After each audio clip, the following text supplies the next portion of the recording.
75 साल की आजादी में पहला प्राइम मिनिस्टर इंडिया का पहुंचेगा पापुआ न्यू गिनी।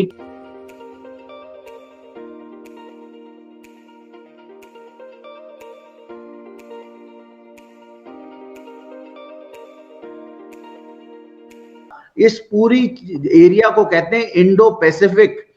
इंडो जो है वो इंडिया है, पैसिफिक पूरा इलाका है पैसिफिक का।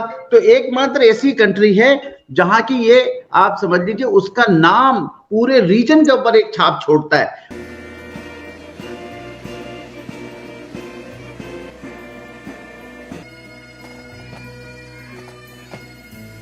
और मोदी जी ने यहाँ पे जब मीटिंग कराया था इंडिया में 2015 में, तब से लेके अब तक वो मोदी जी के गुणगान गा रहे हैं।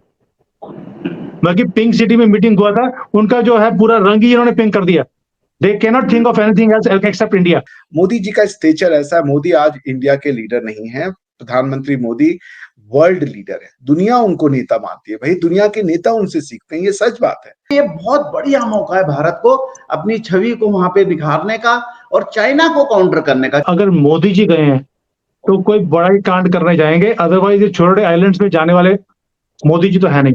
इंडिया ऑब्जर्वर जरूर है अरब लीग का, पाकिस्तान ऑब्जर्वर भी नहीं है अरब लीग का। Economic governance, infrastructural governance, political governance, ये सब चीजों में इंडिया को इग्नोर नहीं किया जा सकता। कश्मीर भी मुस्लिम ममालिक का ही एक मसला है, लेकिन OIC में कश्मीर पर बात होती है। अरब लीग का जब इजलास होता है उसमें कश्मीर पर बात नहीं होती है, क्योंकि शायद इंडिया वहाँ पे बतौर ऑब्जर्वर मौजूद है। इंडिया के इन्वॉल्वमेंट के बिना कोई इंटरनेशनल डिसीजन, चाहे वो इकोनॉमिक हो, चाहे वो पॉलिटिकल हो, चाहे वो ट्रेड से रिलेटेड हो, चाहे वो इन्वेस्टमेंट से रिलेटेड हो, आप नहीं ले सकते, because India is one of the most important part of the world.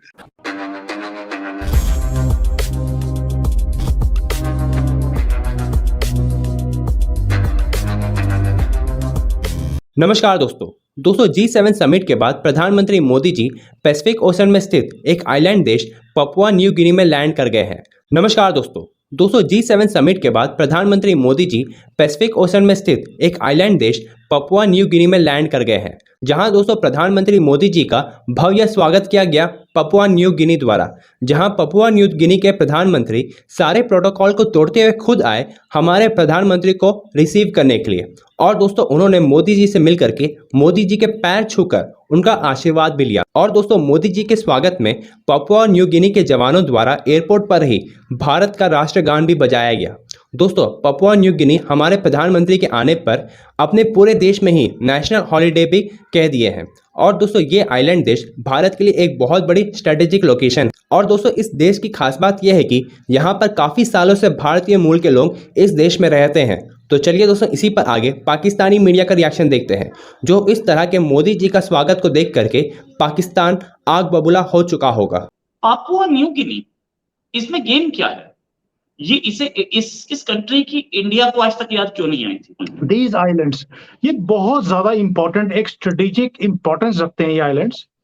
और सबसे पहले 2014 में जब मोदी जी अभी प्रधानमंत्री बने थे, उसके बाद इन्होंने तब से नींव रख दी थी इसकी टू हैव अ मीटिंग। ये फिजी भी गए थे उस वक्त, तो मुझे याद है शायद 2014 में प्रधानमंत्री गए थे फिजी में, एंड बहुत अच्छी मीटिंग करी इन्होंने। 14-15 कंट्रीज हैं यहाँ पे जो छोटे छोटे आइलैंड्स हैं, and they are a strategic importance both for America, Australia and China also. सबकी नजर है इसके ऊपर, इन आइलैंड्स के ऊपर। और अगर मोदी जी गए हैं तो कोई बड़ा ही कांड करने जाएंगे, अदरवाइज ये छोटे आइलैंड्स में जाने वाले मोदी जी तो है नहीं। और आप देखिए कौन सी मीटिंग्स के बीच में जा रहे हैं। एक तो जा रहे हैं G7 में जो जापान में हो रही है, उसके बाद जा रहे हैं क्वाड की मीटिंग 3 की ऑस्ट्रेलिया में। चलो वहां पे जो बाइडेन नहीं आ रहे, but he is going to meet Australia के जो काउंटर पार्ट्स हैं। और उसके बीच में ये छोटे छोटे आइलैंड्स, उसका visit. India Pacific island cooperation की मीटिंग है। अच्छा, ये मीटिंग भी आप देखने वाली है कि ये मीटिंग भी 7 साल बाद हो रही है। जैसे क्वाड को करीब एक लंबे अरसे बाद रिवाइव किया गया, वैसे इसको भी एक लंबे अरसे बाद रिवाइव किया जा रहा है। क्या ये चाइना को घेरने की पॉलिसी है? देखिए सबसे पहले मीटिंग हुई थी 14 में, जो फिजी में हुई, 15 में इंडिया में हुई थी। उसके बाद मीटिंग हो नहीं पाई। एंड देखो हमारा इंटरेस्ट क्या है उसमें, उस एरिया में हम सिर्फ डेवलपमेंट का काम करते हैं, बट चाइना का इंटरेस्ट है इसके अंदर on a military side, because America का इन्फ्लुएंस शुरू से रहा है इस सारे आइलैंड्स को जो सिक्योरिटी है और बेसिस है अमेरिका के इस एरिया में। But now that agreement with these islands वो खत्म हो रहा है 2023 में, और चाइना चाहता है कि वो एग्रीमेंट अमेरिका से खत्म होकर चाइना वहां पर अपना मिलिट्री प्रेजेंस शो करे। और इस आइलैंड्स की इंपॉर्टेंस ये भी है रोहित भाई, जो भी पैसा देता है ये आइलैंड्स उसी की भाषा बोलते हैं। पहले अमेरिका इनको पैसा देता था तो ये अमेरिका की भाषा बोलते थे। चाइना को तो नंबर चाहिए, उसको ग्लोबल प्रेजेंस चाहिए, अपनी एक्सेप्टेंस चाहिए, और इसलिए वो अपनी प्रेजेंस इस एरिया में बढ़ा रहे हैं। अभी ये इनका जो प्राइम मिनिस्टर है वो जाकर भी आया था 10 दिन के टूर के ऊपर, और उन्होंने उनको ऑफर भी दिया, हम इतने बिलियन डॉलर देंगे, आप जो है एग्रीमेंट हमारे साथ कर लो।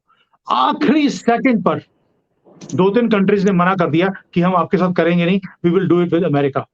बहुत बड़ी चपेट लगी थी उस वक्त चाइना को, और आज तक ये उस चीज से उभर नहीं पा रहे। ऊपर से मोदी जी जा रहे हैं। आपको याद होगा रोहित भाई, 2014 में मोदी जी गए थे, 2 दिन के बाद मोदी जी के विजिट के शी जिनपिंग पहुंच गए थे वहां पर, बिकॉज उनको लगता था ये मोदी जहां जाएंगे कोई ना कोई गेम खराब ही करके आएंगे इनकी तो लंका डुबो के आनी है। इन्होंने हनुमान जी वाला काम करते हैं, जाते हैं लंका डुबो के आते हैं, चलाकर आते हैं। सो इनको 2 दिन के बाद उसी सारे प्रधानमंत्रियों से मुलाकात करनी पड़ी कि भाई आप इंडिया की बजाय हमारे से पैसे ले लो। इंडिया ने अगर $1 मिलियन दिया है, ये वहां पर $100 मिलियन दे के आए उन्हें इन्फ्लुएंस करने के लिए, बिकॉज ये एरिया पैसिफिक का इतना ज्यादा इंपॉर्टेंट है फॉर फ्री मूवमेंट, जो शिप्स की मूवमेंट है और स्ट्रेटेजिक है, और from military point of view China की बहुत देर से नजर है इस एरिया के ऊपर। दे वर वेटिंग कि 2023 का कॉन्ट्रैक्ट खत्म हो अमेरिका के साथ और हम घुसे, और ऊपर से मोदी जी पहुंच गए वहां पर। जो बड़े ने बोला भैया मेरे तो बस की बात नहीं है, तुम ही कर लो, क्योंकि दीज कंट्रीज दे ट्रस्ट, इनका ट्रस्ट चाइना के साथ नहीं है, बट इंडिया के साथ ट्रस्ट है। वो अमेरिका को भी इतना ट्रस्ट नहीं करते जितना मोदी जी को करते हैं।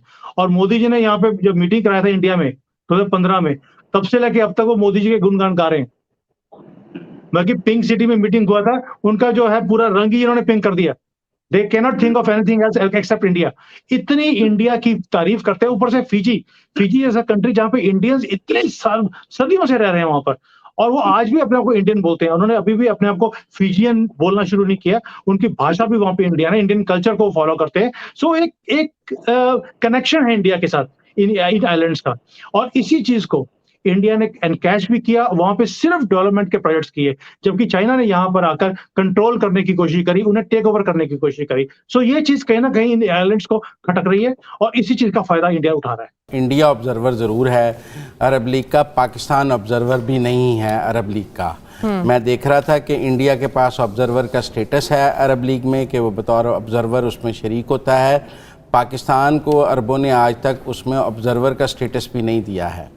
लेकिन कश्मीर का जिक्र नहीं है इस एलामिये में, हालांकि कश्मीर भी मुस्लिम ममालिक का ही एक मसला है, लेकिन OIC में कश्मीर पर बात होती है। अरब लीग का जब इजलास होता है उसमें कश्मीर पर बात नहीं होती है, क्योंकि शायद इंडिया वहाँ पे बतौर ऑब्जर्वर मौजूद है, इसलिए वहाँ कश्मीर का जिक्र नहीं है एलामिये में।